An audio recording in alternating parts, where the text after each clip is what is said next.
So yeah, I'm excited to be here today. Anybody else? Just me and Robin, yeah. When I was coming in today, I was looking at the vibe outside and it was good. I said to Nate, you can buy a good coffee there, or you can go inside and you can still get the existing, what's the word that we describe? Established, the other coffee, right? And Nate said to me, yeah, I'll take the plebs coffee. And I said, the good thing is the cups are the same. And so whether you've got sorry, I shouldn't say good and bad. Boy, oh boy. You know what I mean. I'll stop talking now. Anyway, you should help yourselves to a good cup of coffee and tea after the service. There's options there for you. One's outside, one's inside. Amelia's laughing at me. That means I've lost the plot. Yeah, I got this. Well, it is good to be back in the pulpit. I might be a little rusty because I think it's about 11 weeks since I've preached here, although I did have an opportunity to share to some pastors in North Queensland 2 weeks ago, and that was really good as well. Someone asked me this week, so Pastor, what's the difference between how you are now and how you were before your long service leave? And I had a good think about that, and there's probably 3 areas that I want to quickly tell you about that I've noticed a change. And here's the first one. I really feel like I've been able to clear my head. Now, you might think, well, that's a funny thing to say. You can just do that, go to the beach or whatever, clear your head. But, I'm quite a task-driven person, and the consequences of that is you're always thinking of the next task to do, right? And when you're leading something, there's a lot of those things. You never kind of get to you want the bottom of that barrel to see it empty, but you never get there, right? But I felt like I had a chance to clear my head. Consistent weeks away was helpful and refreshing for my mind. The second thing is that spending extended time with my dear wife did wonders for our relationship. Now, don't hear me wrong on this. It's not like it was rocky or something was going wrong there. We were good, but it was really good just to get out of that routine together and do things, again, for an extended period of time that we enjoy. It drew us closer together. The third thing is, and you're going to be shocked to hear this from a pastor, but my devotional life has gone through the roof of late. Yeah, and so, even pastors, sometimes our devotional lives, they can get stale and a little bit rocky at times. And it's fair to say I was probably feeling like that. My walk with Jesus, it feels deep and I'm loving it. It was the longest break I've had since I was 18. That's about 30 years. And, I just thank you for the opportunity. And for the elders, when I suggested, what do you think about long service leave? They were just like, yes, we're for it. And I want to thank them for that. So I never had to really feel that guilt, of, is it going to be okay? But I wanted to say this. If your body and your emotions are sending you signals that something is not right, you shouldn't ignore them. God built signals into us, but we're very good at just pushing them aside, and that's not good. Don't wait until it's too late, because I know people who have, and it can be a sad moment. The best way to describe it for me was,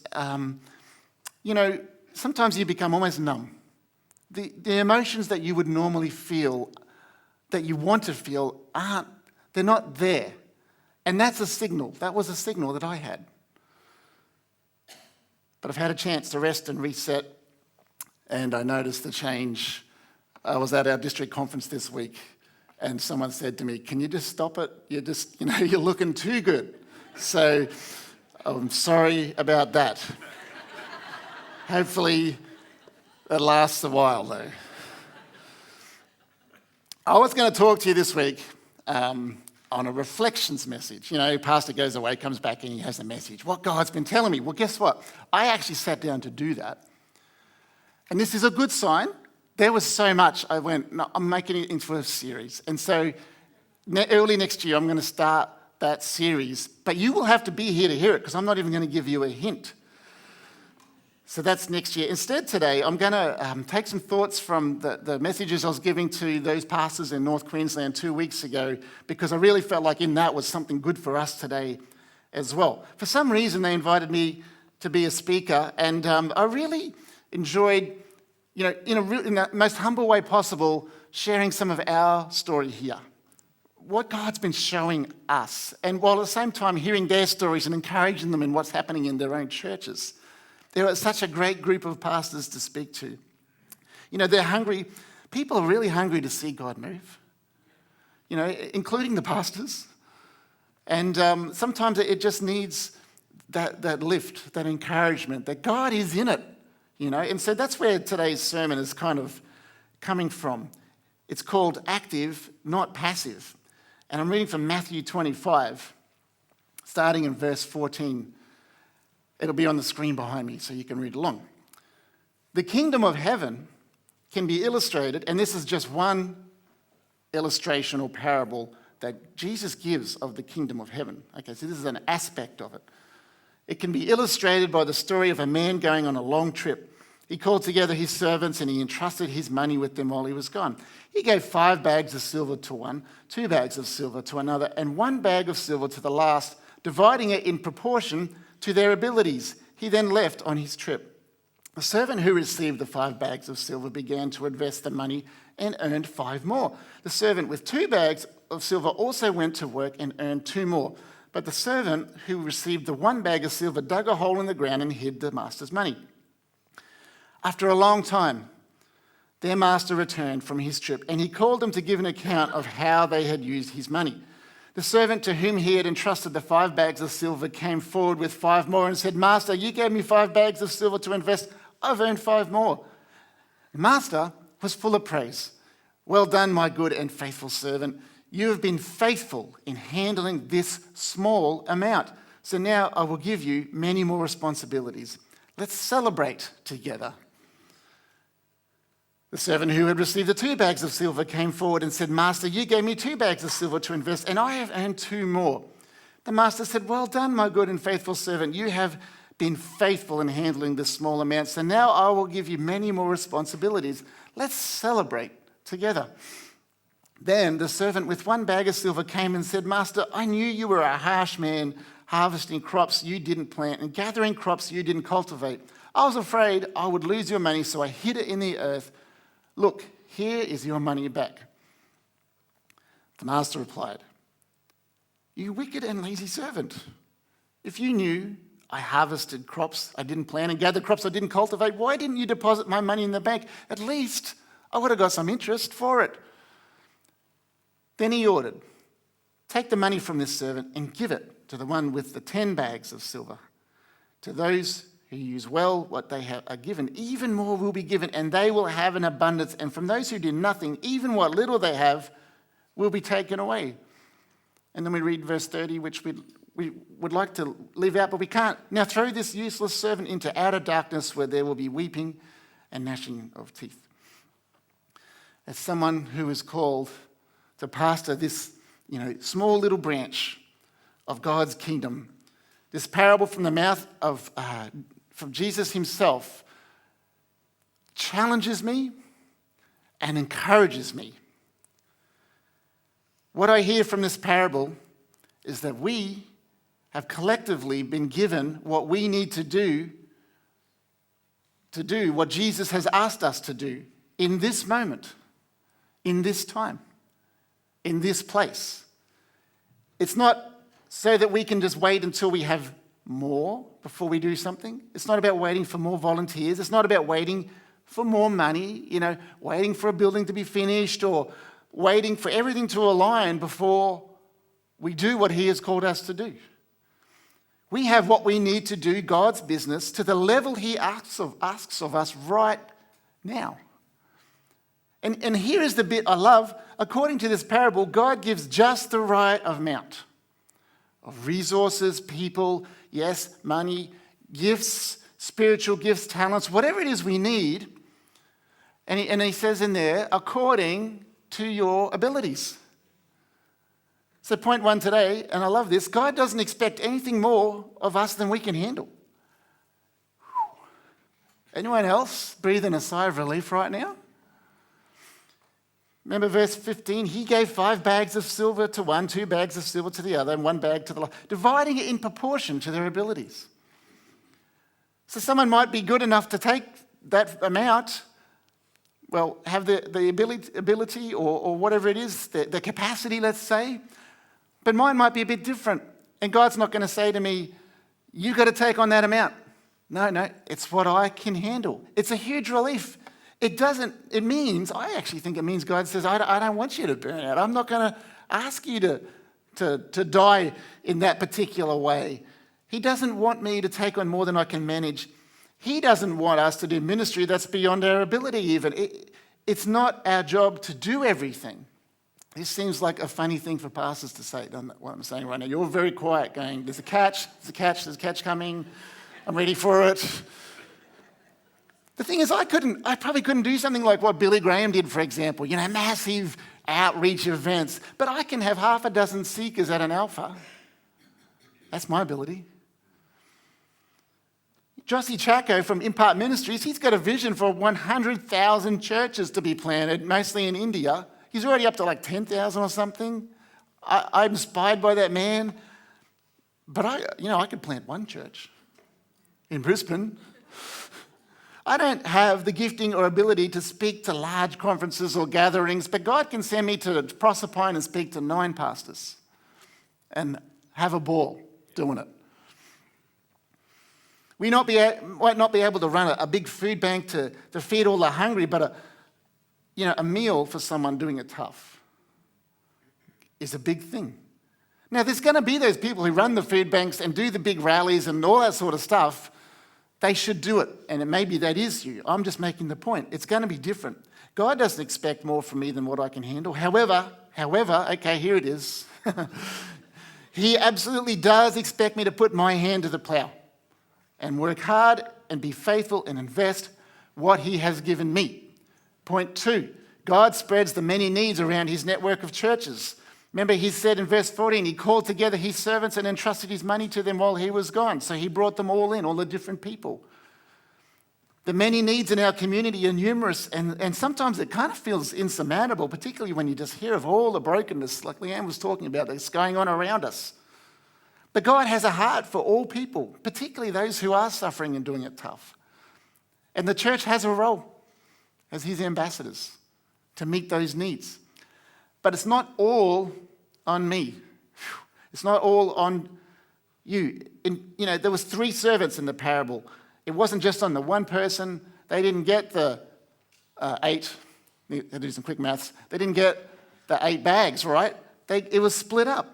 Each person was given some of the load. And we as a church don't have to meet every single need in our community. However, there is a clear expectation that we meet the needs that God is calling us to with what he has given us to use to meet those needs. I always love using our family support service as a great example. We're moving into that new phase, and we've already had Hannah run successfully the RAGE program. And we had some teenagers in there who were struggling, with internal anger issues. And apparently, from all reports, I wasn't here, that it went really well. And now they're in the middle of doing a parenting class as well called the Circle of Security, which is going well. We're going to keep rolling those out and expand them more and more into our neighbourhood around us. This is where we take the load, our portion of the load, and spread light around. We're using what God has given. Number 3, there's an expectation to be active and not passive with what is given. Not just this expectation of action that we're going to read. We, servants of God, will be held accountable. We're going to be held to account with how we use or how we invest what God has given. You knew it was going to get tougher. Verse 19. After a long time, their master returned from his trip, and he called them to give an account of how they used his money.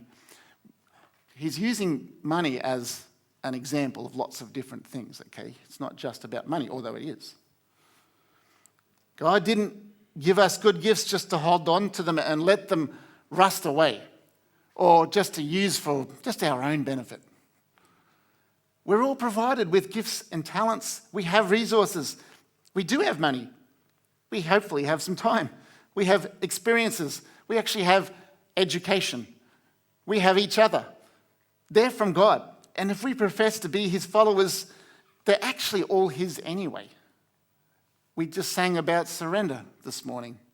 That means all of those things are surrendered to him, for him to say, yes, I'm giving you those to use. They're from God.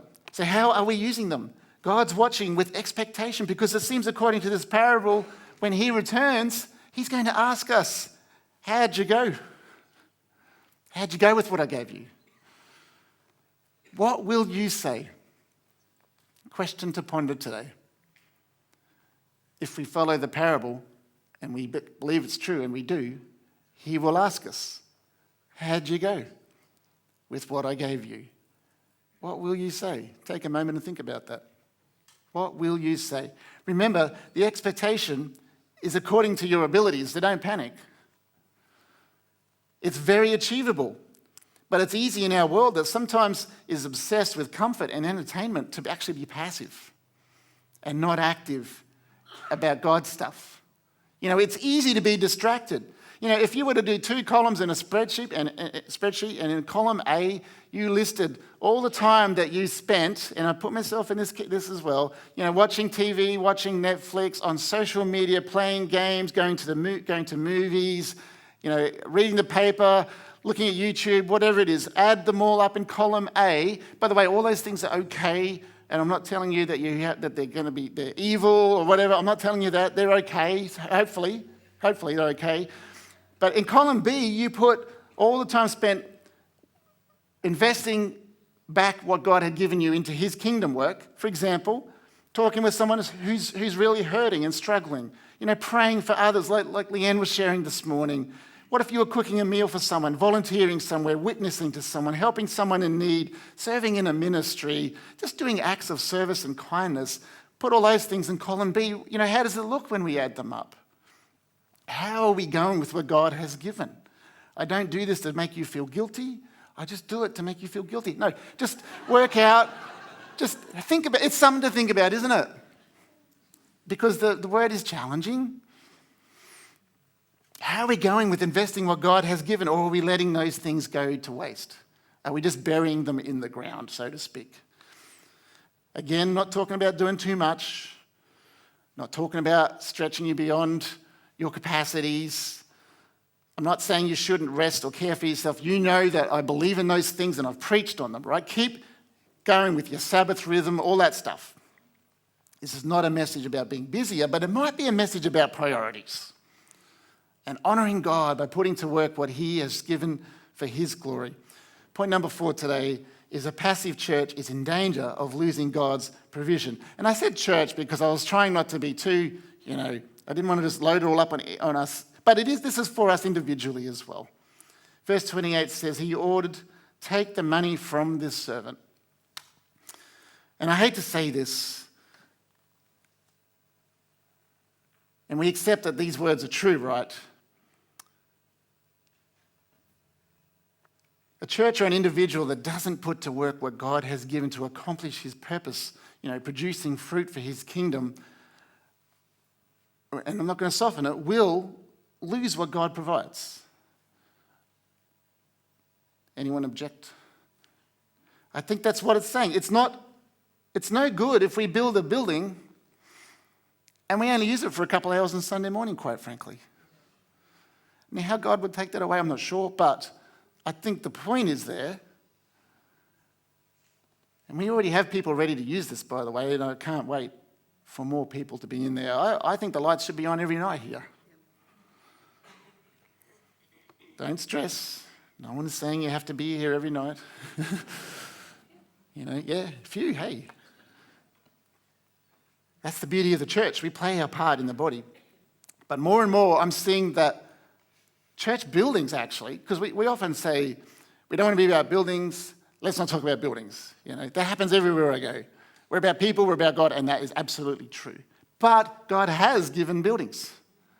They are his resources and just a small part of what he has given to help grow his kingdom and to do good. In fact, Mark McGrindle makes the point. He says the most common the most common building in Australia in every community are churches. More than schools, more than shops. I know. Surprising, isn't it? Churches are the most common building throughout this country. I wonder how we're using that resource. Something to think about, isn't it? It's all the things we've mentioned, though. That includes money. If we don't trust God and invest and put them all to work, we're in danger, I think, of God just saying, you know what, I'm going to send them over there. Someone else will put it to work. And we definitely don't want to displease God. Point 5, a church that invests will be given more. These ones are obvious now. You know, they'll be given more, not to make them rich. They will be given more to invest more. Do you hear what I'm saying? They'll be given more to invest more. Verse 28, he ordered, take the money from the servant and give it to the one with the 10 bags of silver. Remember, that guy started with 5. Guy or girl, started with 5. But still, according to their ability, the church, in fact, when I was reading through it this morning, I was preaching here before you got here. I actually got here an hour earlier than I was meant to today because my phone woke me up an hour early. Apparently, yeah. Did anyone else have this happen today? I wanted to get here at 6:30. I'm driving along and it's 5:15. I'm like, what's going on? And then it dawned on me. Anyway, God wanted me to pray more or something. Where was I? When I was reading through, I noticed that Jesus even said that amount that he gave the first servant, the 5 bags, he said, I'm giving you that small amount. Still giving according to everyone's ability. The church and the person who puts the gifts to work and invests them into God's kingdom is likely to then receive more from God for that same reason, to reinvest. Not to hoard or be more comfortable, but to reinvest. In other words, as you demonstrate your trust in him with those things, he demonstrates his trust in you. Number 6, investment involves risk. And we don't like this because, okay, let's just admit it. We Wesleyan Methodists we're a little bit more introverted. Let's use the word conservative. I don't mean maybe in the political sense, but just I don't know. Do you know what I'm saying? So that word risk doesn't get used very often in our board meetings. Verse 25, I was afraid I would lose your money, so I hid it. Here's your money back. What seems risky to us probably doesn't to God, unless we're being stupid. And, good, I did put the word prayerful in there, right? Prayerful risk. In other words, we're seeking God's way on it. We've been learning this lesson here. I don't know if you've noticed. You know, I go back to Alexa's time when he decided that the church should hire me. And I don't know if you knew this, but you couldn't afford me. Not because I was expensive. That came out wrong. On the wage the church was offering, they still... Oh, man. You know what I mean? There wasn't enough funds to pay a second pastor. Should have said it like that. Edit that bit out for me, Joe. There wasn't enough funds to pay a second pastor. And Lex said to the board, we're going to take a risk. Because we believe prayerfully, after praying about it, of course, that we should do it. And you know, we've followed that all along now. In fact, nearly every staff member that we've hired, and this extends in some way into volunteers as well, where it feels like that could be a risk. We don't really have the resources yet. If we feel like God has said yes, and it hasn't always been a yes, we've gone for it. And God has provided. You know, that's just one example. You know, I'm just talking about hiring staff. There's lots of stuff throughout our ministries where this kind of thing is going on. It seems risky at the time, but actually it increased our faith. You know, the same thing happens even when we're doing ministries like Alpha. You know, on our opening Alpha nights, I stand there and I think, Lord, What if no one comes? We've cooked meals, we've cleaned up, we put everything out. You're taking a risk. You put resources and time and money into it. God's honoured it every time. When we put our budget together, we do it differently now.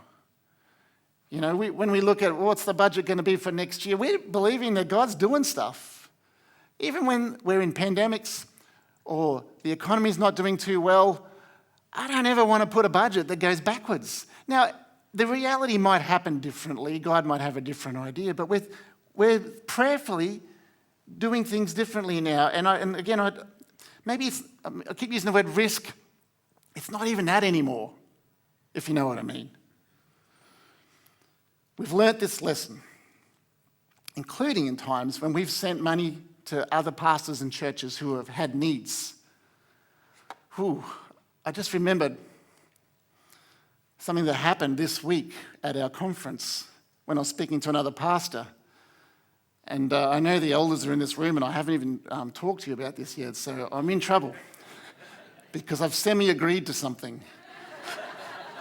It could go back, look, you know what they say about asking for forgiveness later? I don't actually believe in that, but I'm going to probably be doing it in this one. No, actually, I think our elders are going to embrace this because I know them. And there was a pastor there on the south side, and they've been trying to get a new facility for their kids, a bit like us, and the bureaucratic red tape's killing them. They've just about given up. Financially, can't seem to get there. And he said, I'd really love if we just had a demountable for a few years, I reckon that would just help us get to the next step. Well, can you think of someone who's got a demountable that is no longer being used? Like literally from this week? Now, yeah, okay, so that was one of my eldest wives, so I haven't promised anything, but I looked at him in his face and I said, I reckon we want to be generous with this. We've got something, and I haven't promised anything, I'll get back to you, is what I said. But inside I'm thinking, because we could probably get a good return on that if we sold it, or we could invest it. Everyone with me? Well, elders, I think the decision just got made by vote. Trust me, we could use the money. Our debt is up here now. I would love to pay off a big chunk of that. But I want to invest it into God's kingdom. Oh, man. I'm sorry, you guys. I know I'm manipulating the board here. But is it thumbs up over there still? Oh, good. All right. I'll let you know what happens with that, okay? I'm not talking about doing crazy things. I'm not talking about wasting, by the way. I'm not talking about wasting money and resources. That's not what this is about. See, I grew up thinking being a good steward meant holding everything really tightly. Oh, no. Well, we want a bigger surplus at the end of the year than we had at the start. Or we won't fix that or upgrade that because it's risky. I thought that's what being a good steward was, but God's moving in my mind and in my heart and realising being a good steward is something completely different to that. It's trusting in Him and putting to use and investing what He has already given us because there's going to be more. I want you to know that God wants you and I in this church to be effective. He gives us what we need. He wants this church to do better than us. I've said it before. I'm passionate about this church reaching people, right? I want the fruit. Please, God. He wants the fruit. God's like, me too. I've given you the stuff and the people and the things. Start investing. Put it to use. Our time, our talents, our gifts, our intellect, our education, our experience, our love, and our grace that He fills us with. That's His gifts for us to put to use. Our compassion for people, yes, our money and our possessions, all of these things come from God. And we have the privilege to put them to use for Him as we serve Him. Because I want Him to say those things to me that He said to those first two servants. Well done, good and faithful servant. Please, Lord, I want to hear those words. We've got the privilege of putting them to use and seeing the fruit happen around us and watching things multiply. Ecclesiastes has this verse that says, "Farmers who wait for perfect weather never plant. If they watch every cloud, they never harvest." Anyone related to farmers here or grew up on a farm or anything like that? You know what that's about, don't you? They just get in there and do it. It's a drought. We're planting because it might rain. The truth is, it's easy to find reasons to not be active and getting on with God's work and investing what He's given. When we read, what His disciples got up to in Acts, it doesn't look like they have much compared to what we might have today, but they got about it with what they had. It's never a bad time to plant. It's never a bad time to plant and harvest and be about God's work. I read a few books while I was on my leave. One of them was by a pastor. His name was Richard Wurmbrand, and you might know him. He founded Voice of the Martyrs. Is that familiar with anybody here? Just a few people. I hadn't actually read anything about Richard before. He was born in Romania before World War II, and he was a Jew, and so you can imagine what that was like for him through the war, and his wife Sabina was as well, but they were atheists, right? They lived completely selfish lives. I don't say that, that's what he said about himself. They did whatever they want, whenever they wanted. They even had a kind of an open marriage, and you can imagine what they're talking about there. They didn't like Christianity. They didn't like Judaism, this idea that God had boundaries about who we should be and how we should live for Him, But God broke through, and over time, both of these two believed and completely turned around their lives. Completely. Committed to following Jesus. Actually, Richard became a pastor eventually, and a really good one in Romania, and had a really awesome church. So they survived through the horrors of World War II under Nazism. They were targets, of course, being Jews, only to come under the control of communism and being targeted because they were Christians. And Richard makes the point in his book that being a Christian under communism was like another level of horror again that the world often forgets, because we rightly remember the horrors of Nazism and World War II and the Holocaust and the millions killed under Hitler, but we actually sometimes forget about the tens of millions killed by the communists under Stalin. They experienced it. Eventually, both Richard and Sabina were arrested by the Communist Party, and it is only because of their faith. Both faced extreme torture. You read the book, it's very hard to read because he describes a lot of it. Starvation, slave labor. Poor Sabina had to work along rivers and on major projects that killed many. They had long stints in complete isolation. Extreme overcrowding in the gulags. They used humiliation against them. They never gave them warm clothes even though it was freezing winters. Their food was often rotten. They had no visitors. They had one son who was never allowed to visit them, who often didn't know if they were even alive. The sanitation was terrible, and the mental abuse was horrible. Sabina had 4 years of suffering under this, and Richard had 14 of it. Eventually, later in life, the church in the United Kingdom actually ransomed them out of the communist country, and they started Voice of the Martyrs. But through all their torture, neither Sabina nor Richard ever gave up any friends or family. I was reading what they were going through, and I was amazed. And they were constantly asked to recant their faith. And they never did. And it was brutal. Brutal. And you could forgive them for saying now is not the time to plant.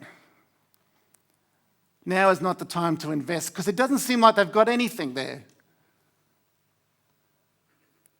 Richard wrote about this time, he had absolutely nothing and was near death. He had tuberculosis, and all he had that was good in his life was some scripture that he'd memorized. And even that was slipping because of the mental abuse.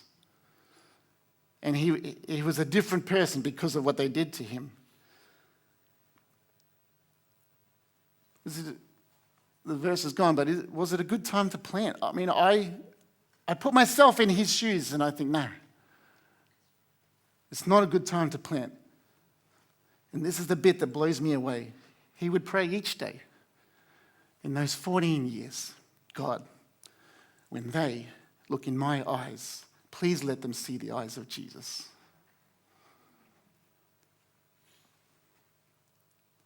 These are the people who were beating him. Some of those guards became Christians and spent the rest of their lives trying to make up for what they had done. There's never a bad time to plant. There's never a bad time to invest what God has given us. There is never a bad time to be about our Father's business. God has given us something. And if you're sitting there today thinking, I don't think he has, think about Richard and Sabina. He has given you something, and it might just be the most powerful thing ever, his grace to give out to others. He's given us something to invest where you are in the place you're at right now. When he returns, what kind of servants will we be? Let's pray together. Lord Jesus, I hear your words today. I don't hear them as condemning. I hear them as encouraging.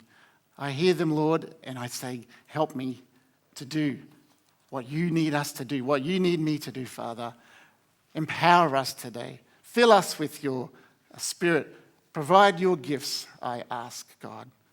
And Lord, when we're feeling a bit down or low, we won't ever forget what you did for us. We won't ever forget, even from our communion today, that if we were the only ones, you would have died for us, Lord Jesus. We've got something to give in any time and in any moment. And I pray over your church today as we move out this week into our jobs and our schools and wherever we are, into our homes, we would always remember that there is a gift that you've given us for us to invest back into your kingdom. I pray we'll do it faithfully as your servants and as your church this morning.